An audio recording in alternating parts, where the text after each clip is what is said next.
السلام عليكم ورحمة الله تعالى وبركاته. ومغشي مهدي أحد دمر بينه ولوسو حرق ليارنا ولو نقع. طبعا هذا ما أنت واد مغشين ما أردت دلنيتي أو قلادك ما يعد أي إلا شيء سنيان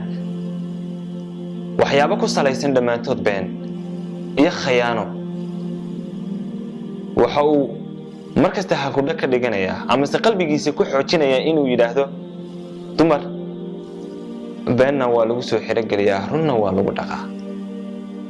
waxa uu ku dhahayaa xabiibi gacaliso macaanto la'aanta ma jiibsado cuntadan ka dhaxarka habeenkii hurdadu ima qabato waan ku xanuustaa cidaan adiga ahayn maba aqaan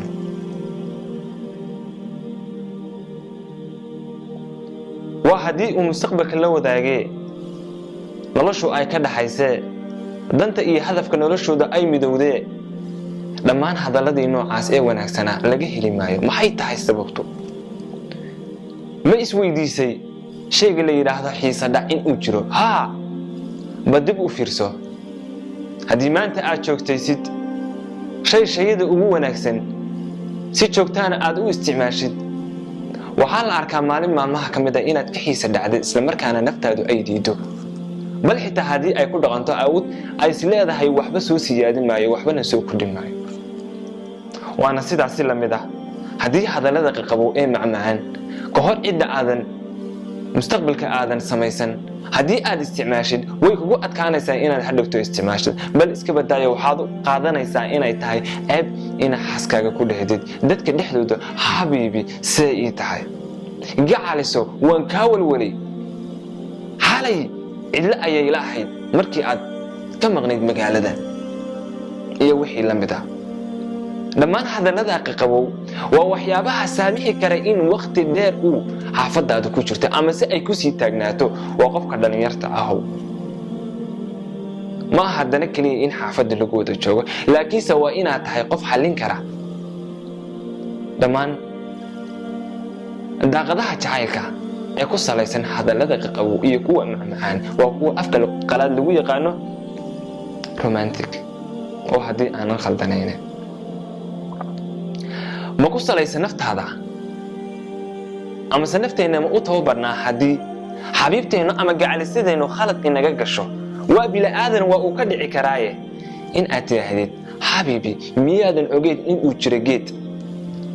ay ka baxaan midho aad iyo aad u macaan ay ka baxaan laamahaas oo dadku ay munaafacaadaan harkiisa oo dadku ay harsadaan isla markaana garta lagu gooyaba illa marka uu qalalo jiridiisa la munaafacaado oo dab lagu shito isla markaa geedkaas waxa soo faa'iido leh waxa uu leeyahay qodax hadii ay ku mugdo waa ay dhici kartaa ma inaad u cadhootaa adigoo waxa soo faa'iido ku qaba ma inaad ka xanaaqdaa adigoo waxaan faa'iido ah ku qabo ma inaad naftaada cadhagelisaa adigoo waxaas oo faa'iido ah ku qaba jawaabtu waa maya waa hadii aanan khaldanayn marka qof kasta waxa looga baahan yahay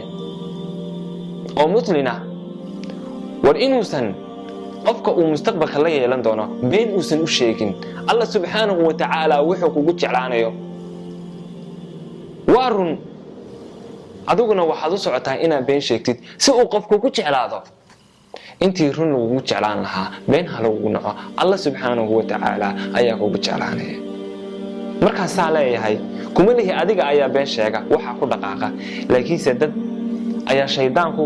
ku oran kara sidaas sameeya sidaas ayaa wanaagsan marka dadkaasi aan uga reebno bal fadlan la wadaag akhyarta sharafta leh si uu fiidiyogani bal u xasuusiyo amar ilaahay waxaan isku ognahay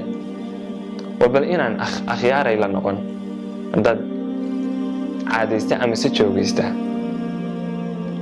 beenta si ay u kasbadaan qof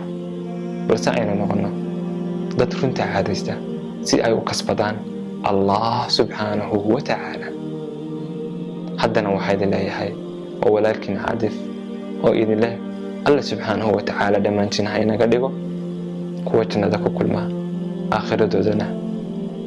si wacan ugu shaqaysta shaydaankana cadow ka yeesha